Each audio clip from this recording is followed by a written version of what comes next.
Assalamualaikum warahmatullahi wabarakatuh. Waalaikumsalam warahmatullahi wabarakatuh. Bismillahirrahmanirrahim. Alhamdulillahi rabbil alamin. Wal 'aqibatu lil muttaqin. Wala 'udwana illa 'alal zalimin. والصلاة والسلام على أشرف الأنبياء والمرسلين سيدنا ومولانا محمد وعلى آله وأصحابه المجاهدين الطاهرين أما بعد. Saudara-saudara kaum muslimin rahimakumullah, setiap kita muslim di dalam kehidupan ini selalu ingin dicintai oleh Allah Subhanahu wa ta'ala. Dan tidak seorang pun di antara kita yang hidup ingin dimurkai oleh Allah Subhanahu wa ta'ala. Jangankan lagi dimurkai Allah, dimarahi tetangga saja kita kadang-kadang sudah merasa tidak enak. Padahal bagaimanapun, kalau sekadar dimarahi tetangga, kita masih bisa menghindar, pergi atau pindah ke tempat lain. Tahun depan kita kembali lagi, barangkali sudah bisa berdamai. Tapi jikalau Allah yang murka kepada kita, padahal alam ini adalah miliknya belaka, rasanya kemana lagi langit tempat kita bernaung, dan kemana lagi bumi tempat kita berpijak. Setiap orang ingin dicintai Allah, tapi tidak setiap orang mau melakukan perbuatan-perbuatan yang kalau dikerjakannya Allah akan cinta kepadanya. Dan setiap orang tidak ingin dimurkai Allah, tapi orang kadang-kadang tanpa sadar melakukan perbuatan-perbuatan yang justru dimurkai oleh Allah Subhanahu wa ta'ala. Pada pertemuan kali ini ingin saya sampaikan kepada hadirin satu hadis qudsi di mana Allah Subhanahu wa ta'ala berfirman melalui lisan Nabi besar Muhammad sallallahu alaihi wasallam, "Uhibbu thalathan wa hubbi li thalathin ashad."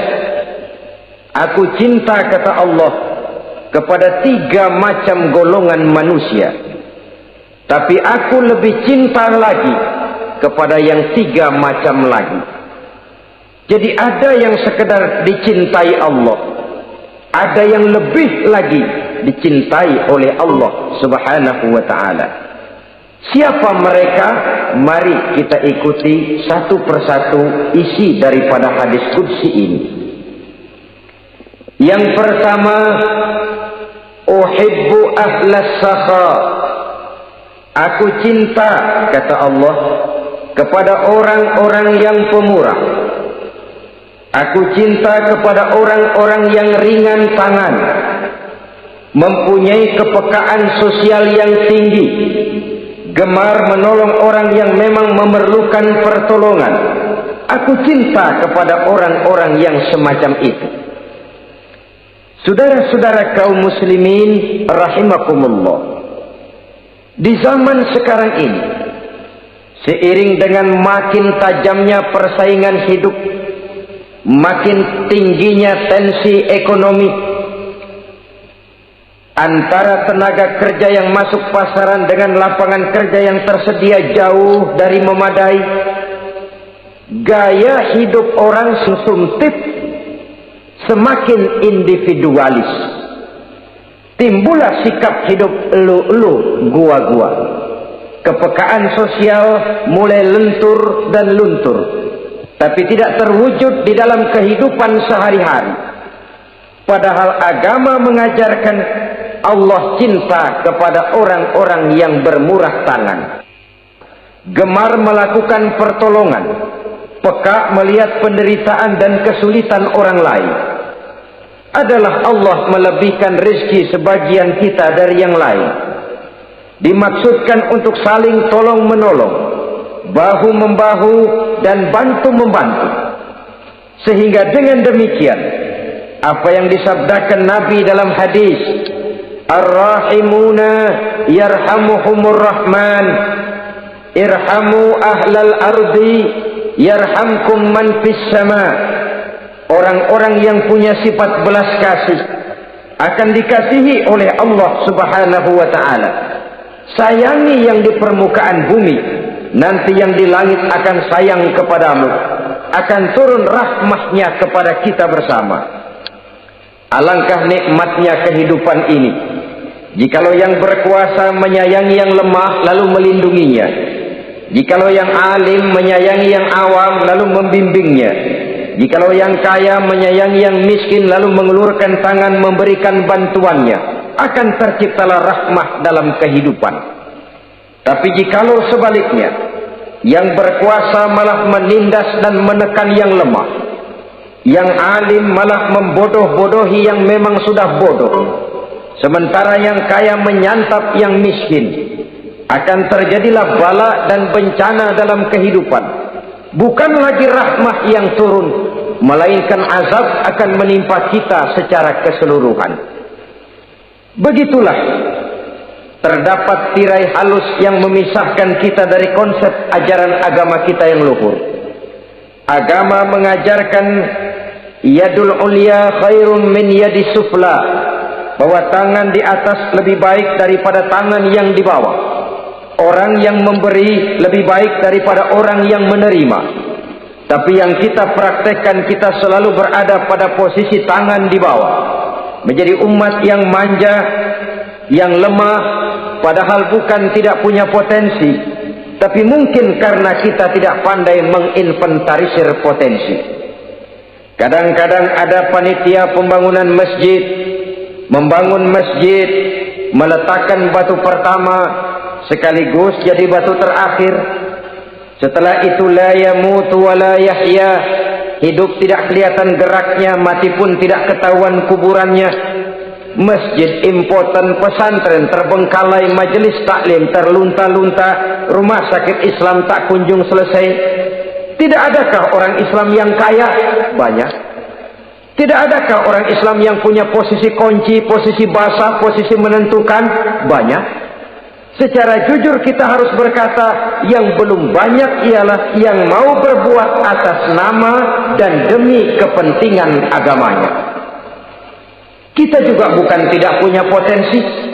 Kita tidak pandai menginventarisir potensi untuk kepentingan dan kemaslahatan kita bersama. Saudara-saudara kaum muslimin rahimakumullah. Dengan demikian kita bisa lihat dalam kehidupan sehari-hari di masjid misalnya. Itu kalau hari Jumat kadang-kadang kita sengaja mau berangkat sholat Jumat tidak bawa uang. Maka yang paling lancar di masjid kotak. Saudara boleh lihat kotak itu dari sudut ke sudut hampir tidak pernah macet, lancar betul jalannya. Sekali macet kotak 50, 100. Wajar kalau masjid-masjid kita lalu impoten. Bagaimana akan mengadakan kegiatan kalau tidak ada dana? Oleh karena itu pada kesempatan ini saya ingin mengetik, berbahagialah kita jikalau oleh Allah Subhanahu wa ta'ala diberikan kepercayaan berupa titipan, wa mal malu wal banuna illa wadai'. Harta dan anak-anak tidak lain satu titipan dari Allah Subhanahu wa ta'ala. Dan pada satu saat titipan itu akan diambil oleh yang empunya. Allah cinta kepada orang-orang yang pemurah. Allah akan memberikan balasan yang berlipat ganda. Kalau saudara bersedekah kepada anak yatim, bukan si yatim itu yang akan membalasnya. Kalau saudara membantu pembangunan masjid, bukan panitia masjid yang akan memberikan ganjarannya. Kalau saudara membangun pondok pesantren, bukan kiai yang punya pesantren yang akan memberikan balasannya. Allah Subhanahu wa ta'ala melalui jalan yang tidak kita sangka-sangka melalui jalan yang dalam istilah Quran disebut min haitsu la yahtasib, melalui jalan yang tidak pernah kita hitung, kita sangka sama sekali, jalan gaib yang hanya Allah saja yang maha tahu. Sebaliknya, wa hubbi lil faqiris sakhi asad, kata Allah, aku cinta kepada orang-orang yang pemurah, tapi aku lebih cinta lagi kepada orang-orang miskin yang pemurah. Orang kaya pemurah, Allah cinta. Orang miskin pemurah, Allah lebih cinta. Kenapa? Kalau orang kaya sodakoh 5.000 rupiah misalnya, orang miskin pun sodakoh 5.000 rupiah, sama jumlahnya, sama ikhlasnya, sama halalnya, tapi besarnya, pahala lebih besar sodakoh si miskin yang 5.000 rupiah itu ketimbang si kaya yang juga 5.000 rupiah. Kenapa maka demikian? Oh, buat orang kaya uang 5.000 apalah artinya. Tapi buat si miskin, untuk jumlah 5.000 itu dia harus peras keringat, banting tulang, pergi pagi, pulang sore, kaki jadi kepala, kepala jadi kaki.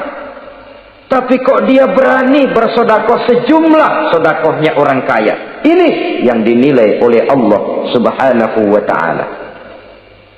Saudara-saudara kaum muslimin rahimakumullah, sifat inilah yang dahulu dicontohkan oleh baginda Rasul. Bahkan apa yang beliau sedekahkan kepada orang lain biasanya adalah sesuatu yang lebih baik dari apa yang beliau pakai sendiri. Watak ini yang diikuti oleh generasi sahabat. Kita ambil contoh ketika terjadi perang Tabuk misalnya. Datanglah Sayyidina Abu Bakar Siddiq, membawa seluruh harta bendanya disumbangkan di jalan Allah. Melihat ini Nabi bertanya, hal tarakta li ahlika syai'an ya Abu Bakar? Wahai Abu Bakar, begini banyak harta yang kau infakkan fi sabilillah ini, apakah buat keluargamu sudah kau tinggalkan? Sayyidina Abu Bakar dengan tegas menjawab, taraktu lahumullaha wa rasulahu. Sudah, saya tinggalkan mereka Allah dan Rasulnya. Saya tinggalkan mereka keyakinan, akidah, iman, bahwa kalau kami menolong Allah, menolong agama, Allah akan menolong kami. Bahwa kami tidak akan jadi melarat karena memperjuangkan agama.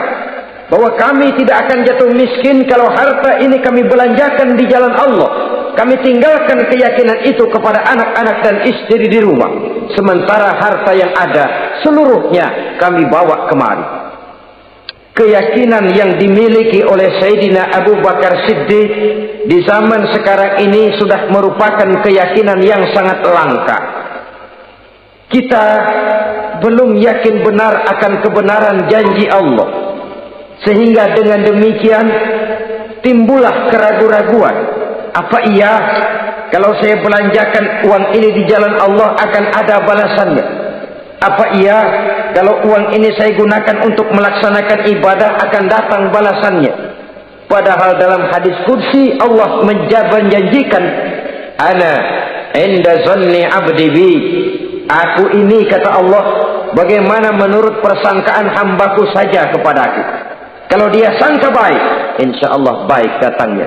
Kalau dia sangka tidak, aku bagaimana menurut sangka hambaku kepadaku. Itulah sebabnya dalam segala hal kita harus husnuzan, berbaik sangka kepada Allah Subhanahu wa ta'ala. Saudara-saudara kaum muslimin rahimakumullah, inilah golongan pertama kekasih Allah, orang-orang yang dicintai Allah, orang-orang yang pemurah, yang sadar bahwa harta hanya sekadar titipan dari Allah Subhanahu wa ta'ala.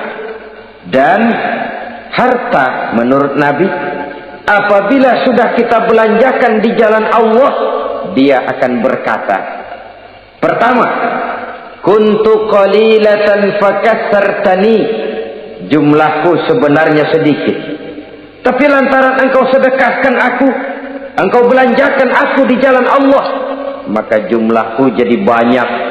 Kau sedekah 1000, dibalas 7000, dikali 10, dikali 100, masih ditambah wallahu yudha'ifu liman yasha. Allah melipat gandakan pahala kebajikan dari orang-orang yang dikehendakinya. Yang kedua, harta itu akan bicara lagi. Kuntu faniyatan fa abqaitani. Aku ini sebenarnya fana, tidak kekal, berubah, relatif dan temporer, sirna oleh pergeseran masa dan pertukaran waktu. Tapi lantaran engkau sedekahkan aku, engkau belanjakan aku di jalan Allah, maka nilaiku jadi kekal, akan mendampingi engkau sampai di hadrat Allah Azza wa Jalla di akhirat nanti. Jadi harta yang kita tumpuk-tumpuk, yang kita sangka akan mengekalkan kita sampai tidak akan miskin 7 keturunan, dengan segala macam cara kita tempuh, dia bukan harta yang kekal. Yang kekal yang kita belanjakan di jalan Allah Subhanahu wa ta'ala. Itu milik kita yang benar-benar akan kita nikmati. Yang ketiga, harta itu akan berkata lagi, kunta harisi fal ana sirtu harisaka. Dahulu kamulah yang menjaga saya, tapi sekarang setelah saya sedekahkan, setelah engkau sedekahkan aku, setelah engkau belanjakan aku di jalan Allah, bukan engkau lagi yang jaga aku, kata si harta, akulah yang akan menjagamu. Di dunia orang yang rajin sedekah, sedekahnya itu menolak bala, terhindar dari segala bencana dan musibah. Sementara di akhirat, sedekahnya itu akan menjadi dinding yang menjaga dia dari jilatan api neraka. Demikian harta yang sudah kita infakkan, kita belanjakan, kita sedekahkan di jalan Allah itu akan menjadi pejangga kita. Sehingga Nabi menyatakan, inna sadaqatal mar'il muslim tazidu fil umri wa tadfa'u mitatas su'i. Sesungguhnya sedekahnya seorang mukmin dapat menambah umur panjang dan menyelamatkan seseorang dari mati secara su'ul khatimah. Marilah kita melihat bahwa agama ini memerlukan kita, bahwa umat ini mengharapkan pengorbanan kita. Dengan segala kemampuan yang ada pada diri kita, mari kita menyadari bahwa harta kita yang benar-benar milik kita, sesungguhnya yang sudah kita belanjakan di jalan Allah Subhanahu wa ta'ala. Saudara-saudara kaum muslimin rahimakumullah, inilah golongan pertama. Golongan yang kedua yang dicintai oleh Allah Subhanahu wa ta'ala, uhibbul mutawadhi'in. Aku cinta, kata Allah, kepada orang-orang yang rendah hati, orang-orang yang membawa ilmu padi, makin berisi makin merunduk, makin di puncak makin sadar akan kelemahan dan keterbatasannya. Aku cinta kepada orang-orang yang rendah hati. Adalah satu sifat dari Rasulullah sallallahu alaihi wasallam yang diriwayatkan oleh Imam Abu Ja'far Al-Barzanji misalnya dalam rawi Barzanjinya, wa kana sallallahu alaihi wasallam syadidal haya'i wat tawadhu. Adalah Rasulullah sallallahu alaihi wasallam seorang yang sangat pemalu dan sangat rendah hati. Tawadhu, tidak melonjak menjadi angkuh dan sombong. Walaupun beliau adalah asraful anbiya wal mursalin, nabi dan rasul termulia, imamul muttaqin, imamnya orang-orang yang bertakwa, rahmatan lil alamin, diutus sebagai rahmah bagi seluruh alam, tapi tawaduknya demikian luar biasa. Ketika beliau terusir dari Mekah, kita bisa membayangkan meninggalkan kampung halaman, meninggalkan keluarga yang berbeda akidah, hijrah ke Madinah.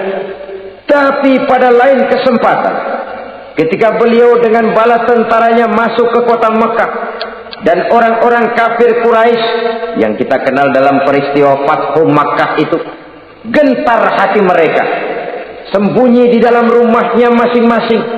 Mereka masih ingat beberapa tahun yang silam, Dikala Nabi Muhammad dan para sahabatnya dikejar-kejar, terusir dari Mekah, hijrah ke Madinah. Sekarang Rasul kembali ke Mekah dengan segala keperkasaan bala tentaranya. Mereka berpikir, andai kata Muhammad mau saja membalas dendam, habis kita ini, habis, tidak akan tersisa. Dahulu dia kita caci maki, dahulu dia kita usir, dahulu dia kita kejar-kejar untuk kita bunuh. Sekarang kita tidak berdaya. Muhammad dengan perkasa, dengan bala tentaranya yang gagah sekarang masuk ke kota Mekah. Apa yang harus kita lakukan? Mereka menunggu dan menunggu. Dan Nabi dengan gagah masuk ke kota Mekah bersama bala tentaranya. Apa ucapan yang pertama beliau lontarkan? Pembalasan dendam? Tidak. Mencari orang-orang yang dulu mengejar, memusuhi, mengancam akan membunuhnya? Tidak. Beliau tidak teriak-teriak, mana itu Abu Jahal, mana itu Abu Lahab, mana itu Abu Sufyan, mana itu dulu orang-orang yang memusuhi saya dan sahabat saya, ayo keluar kalau berani, ha? Tidak. Pidato ucapan pertama yang keluar dari bibir yang mulia itu sungguh di luar perkiraan kuffar Quraisy. Apa jawab Nabi? Pidato Nabi, al-yauma yaumul marhamah. Tuan-tuan para Quraisy, tidak usah khawatir. Hari ini adalah hari yang penuh kasih sayang. Saya masuk ke kota Makkah semata-mata untuk menunaikan ibadah. Tidak akan ada balas dendam, tidak akan ada pertumpahan darah. Siapa yang masuk ke Masjidil Haram dia aman. Siapa yang masuk ke Masjidil Haram dia tenang, tidak akan diganggu barang sedikit pun. Bersih hatinya dari balas dendam. Tidak ada watak untuk menunjukkan kepongahan pada beliau berada di puncak kejayaan. Tidak. Ini yang disebut syadidul haya wat tawadhu. Sangat rendah hati. Tidak melonjak menjadi angkuh dan sombong lantaran keberhasilan yang pernah dicapainya. Uhibbul mutawadhi'in. Aku cinta kepada orang-orang yang rendah hati. Makin berkuasa, makin rendah hati. Makin berilmu, makin rendah hati. Makin kaya, makin tawadhu. Wa hubbi lil ghaniyil mutawadhi asyad. Tetapi kata Allah, aku lebih cinta lagi kepada orang-orang kaya yang rendah hati. Orang miskin tidak sombong, Allah cinta. Orang kaya tidak sombong, Allah lebih cinta. Sebabnya apa? Rasa-rasanya kalau ada orang miskin tidak sombong, memang sudah harusnya. Tapi kalau ada orang kaya, apa saja dia punya. Kebunnya ada di mana-mana, kendaraannya sejumlah keluarganya, uangnya, depositonya ada di berbagai bank, pabriknya banyak. Apa saja dia punya, tapi tidak sombong, tawadhu. Ini yang lebih dicintai oleh Allah Subhanahu wa ta'ala. Saudara-saudara kaum muslimin rahimakumullah. Oleh karenanya, hadis qudsi ini menanamkan kesadaran kepada kita bersama bahwa yang pantas untuk sombong hakikatnya cuma Allah saja. Itu sebabnya salah satu asmaul husna Allah disebut al-mutakabbir. Kalau Allah sombong, wajar, karena memang tidak ada Tuhan lain selain Allah. Alam dan seluruh isinya adalah miliknya belaka. Tidak ada satupun yang bisa mengklaim. Al-mutakabbir huwallah. Yang pantas sombong hanya Allah Subhanahu wa ta'ala. Saudara-saudara kaum muslimin rahimakumullah. Yang ketiga, orang yang dicintai oleh Allah Subhanahu wa ta'ala, uhibbut taibin. Aku cinta kepada orang-orang yang bertaubat. Kepada orang-orang yang apabila berbuat kesalahan, dia segera sadar. Dijadikannya kesalahan itu sebagai satu pelajaran untuk tidak diulanginya lagi pada masa yang akan datang. Adalah lebih baik kita mulai dari kertas yang kelabu, hitam sekalipun, kalau akhirnya akan menjadi lembaran-lembaran yang putih. Ketimbang kita mulai dengan lembaran yang putih, kalau akan ditutup dengan lembaran-lembaran hitam noda yang tidak berhapus. Allah Subhanahu wa ta'ala Maha Pengampun, Pengasih dan Penyayang. Ia akan memaafkan segala perbuatan yang bersifat salah dari hamba-hambanya, asalkan tidak diulanginya lagi. Manusialah yang sering kejam, membiarkan dirinya larut dan hanyut diseret arus dosa. Ia sadar itu satu kesalahan, tapi tidak berupaya untuk menyelamatkan dirinya sendiri. Apakah itu berupa yang namanya judi, minuman keras, menipu orang lain, durhaka kepada kedua orang tua, jahat kepada tetangga, suka memfitnah orang lain. Dibiarkan dirinya hanyut di dalam lembah dosa tanpa upaya penyelamatan sama sekali. Atau kadang-kadang mengulur waktu. Nanti saja sudah tua-tuaan taubatnya. Padahal waktu tidak pernah main-main. Uhibbut taibin, aku cinta kepada orang-orang yang mau bertobat. Wa hubbi lisyabit taib asad, tapi aku lebih cinta lagi kepada orang-orang muda yang mau bertaubat. Apabila orang tua bertaubat, Allah cinta. Anak muda bertaubat, Allah lebih cinta. Dalam usia mudanya, di mana darah masih mengalir dengan panas, sejuta khayal dan keinginan masih bersemi di dalam benaknya, dia sanggup blokir semua itu, disalurkannya di jalan Allah. Allah cinta sekali kepada orang-orang semacam itu.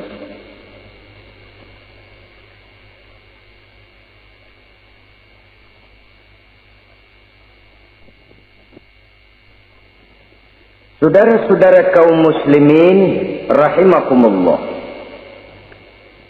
kalau tadi sudah saya jelaskan 3 golongan orang-orang yang dicintai Allah, yakni para kekasih Allah. Orang-orang yang pemurah, gemar memberikan pertolongan. Kemudian yang kedua, orang-orang yang rendah hati.